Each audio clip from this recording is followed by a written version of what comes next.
So this is a nice fancy game. It's one of those games that when you sit down to play it, there's certain games, there are a few games, and when you sit down to play them, you get all fancy. You know, you sit there with a cup of tea and you stick out the pinky finger. You know, so I'm gonna do this with my PlayStation controller here. I'll pretend it's a mug, a coffee mug. So I hold my coffee mug, I stick out the pinky, and I sip as I'm playing the Fidget game. This is one of those games. It's a game called Isle of Man, and I did not know that there was a game called Isle of Man before, or maybe I did. Me neither. I just didn't. Me neither. Okay, perfect. So we can be in the same boat. So this is a motorcycle racing game. It's been released for other platforms before, and it's been released. I got the Switch release, so I got it for Switch. Isle of Man it's a bike racing game, so motorcycles with a lot of different motorcycles and different bikes and stuff like that. And it is a motorcycle and a very demanding game. I would say it's also. From what I can see here on the page for it on the Switch page, it says take the challenge of Snaefell Mountain course, all 37.73 miles, fitly reproduced with the champions and the bikes. Memorize each section of the course, round each bend to perfection. Keep your concentration throughout the 6 laps. Get the best time, write your name alongside the greatest champions. And mate, well, I have to say, first of all, can I just say, because I mean, Isle of Man, sure, we know the location, the place. I do know also about these yearly events when it comes to racing. This is like epic. It's been going on for decades or something, and it's a mix of both like motorcycle races and cars, I think. Yeah. So, but please go on. But I wasn't expecting it to become or be a game. I did not know that. Wasn't on my radar this game. I mean, because then there's always like MotoGP and all that kind of stuff. So I'm like always like, if it's motorcycle, it's gonna be MotoGP and stuff. Because I actually got an email for MotoGP around the same time, I guess. And I was like, you know what? I've played MotoGP before. I'm not really the biggest fan so far. At this moment, like it's not like I hate MotoGP. It's just like I'm not too keen on it per se. Same here. Absolutely same. And you and we spoke about this before. Yes, we did. So, beautiful. So, Isle of Man got that, and I wasn't expecting to like it, but I got it because it was on the Switch, and what I saw in the trailers, I was like, there's no way the game could look this good on the Switch. Like, I was like, something's gotta be wrong here. So the reason I got it was out of curiosity, not because I was, like, keen on it, you know? And then I put the game on. I gotta say, like, really majestic, and then I put the game on. And it was majestic. So I put the game on, mate. Like I was on a phone call and I get this game on, and the game is 10 gigs on the Switch, so 10.4 gigs. It's a racing simulator, so it's not like arcade style. This game is pure racing adrenaline, and I put it in first person view so I can see the bike in front of me, and I start riding, mate. And I'm just like, you know what?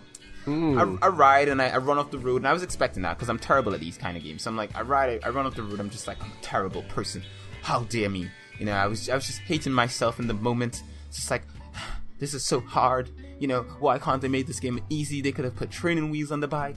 I was like, whatever, you know. and then within like about, I don't know, maybe about an hour or something clicked in my brain.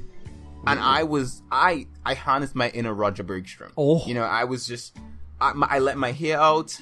I put on my leather jacket. And mate, I was down the highway in the game, and I was just riding. And mate, like, it was exhilarating. Like, there's a thing about Isle of Man that just, when you get into the zone, like, you're making all your corners, you're braking perfectly. Yeah. The best part about this game is that you feel every bump. Like, literally, if you go for a dip in the road, you're going around a corner, you feel the gravel underneath the bike. Like, you're racing, and there's a little pebble there, you feel it, you know, and it just feels so good, especially when you're going really fast.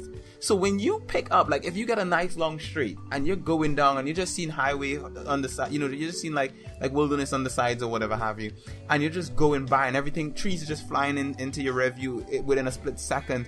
And oh mate, it's like your nerves get so tense, like you're just like, I gotta tense up. You hold yourself, you know. You're just like pure adrenaline. It's pure adrenaline. Like, it feels so good. The only thing I need to make this even better is to connect to my really good speakers, the louder ones, and get like some industrial sized fans and stick them on each side of my desk. And just let them blow wind into me while I'm driving, you know, but not, it needs to be done at the rate at which I'm driving. So it needs to be like a guy working them, you know. Exactly. There'd be a guy on each fan, just you know, increasing the speed and lowering it as I'm speeding up and slowing down. And I just get to full speed, let my hair out, you know, just let it wave in the wind, you know, in a jacket, and just the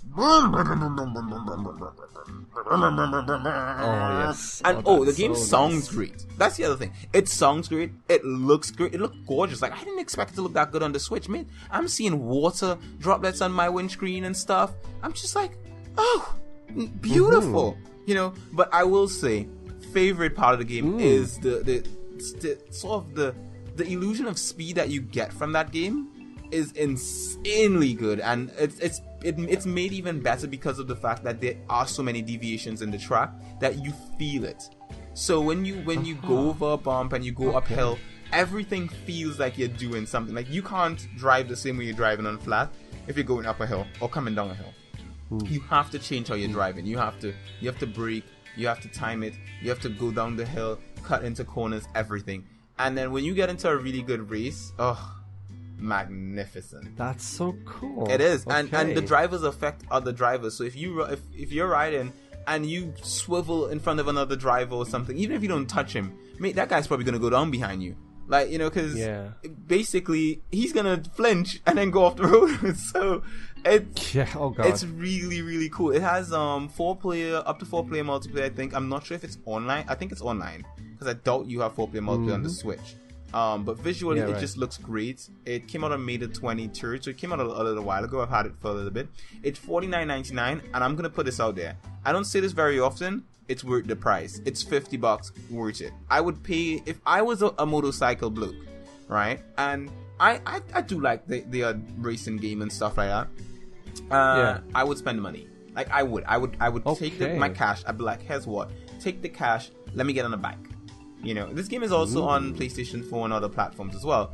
But I'm just saying, on the Switch, mate, I wasn't expecting this. It was sexy. Yeah. I was just like to myself, I was like, ooh, I feel so sexy on this make-believe bike. Oh, I love it. Wow. So yeah, it was really good. It was magnificent. I felt like a majestic creature that just wanted to spread his wings. It is also on PC as well. It's $34.99 on the PC. It doesn't have a really good rating on the PC though. It's a 6 out of 10, so 4 points dipped. It says mixed on the PC. I'm not sure why it's mixed. But I guess there's a reason. Maybe some people were missing some stuff or whatever have you, but I don't care. I'm not playing on the PC. I'm playing on the Switch, and my game is looking good, and it's running good, and So yeah, I mean, it's unfortunate that the PC version may have some issues, but even if it does and it's mixed, it can't be that bad. It can't be. So this game is developed by KT Racing and published by Big Ben Interactive. And shout out to Big Ben. Y'all did a good job. You be liking this stuff? Get me some stuff, yeah.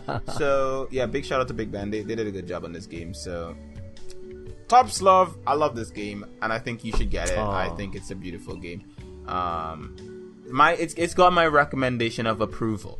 So yeah, I hear you, and I actually been watching just some snippets here from some gameplay because I got curious. This was PS4 that I'm watching, but I think it looks really good. And as a motorcyclist, I have to say it looks as it should be. You know, like realistic, and it gets me interested. And I mean, of course, also watching how people are driving, because this I know as well. I mean, the course takes place through the whole kind of city and the surroundings and stuff like that, so it's very different. You know, the track changes, if I put it like that.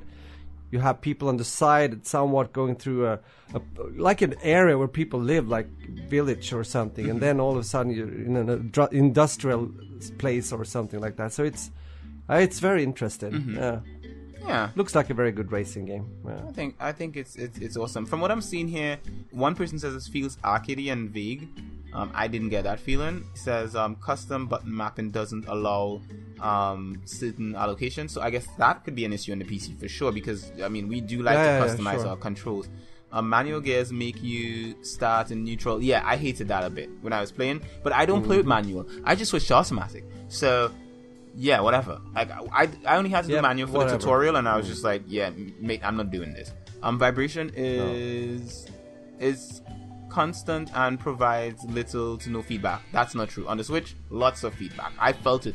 Like I knew in certain parts of the course where my bike was flying, and I had to really be in control of it. I could feel the dips, I could feel the ground underneath me and all that kind of stuff. This may just be a PC issue, and I really believe it may be something that they could just patch out, because even though I'm seeing those negative reviews, I'm seeing a lot of positive ones as well. Like a lot of people saying, here's what, it's fantastic, the level of detail in the bikes, you know, the splashing of water, everything, it just looks good and plays good and feels good. And that's the reason why I guess it has mixed reviews, is because of the fact that some people are looking for things to be mad about. I can't be mad at this game, man. I'm in love, you know. Yeah, you see. Yeah. You see.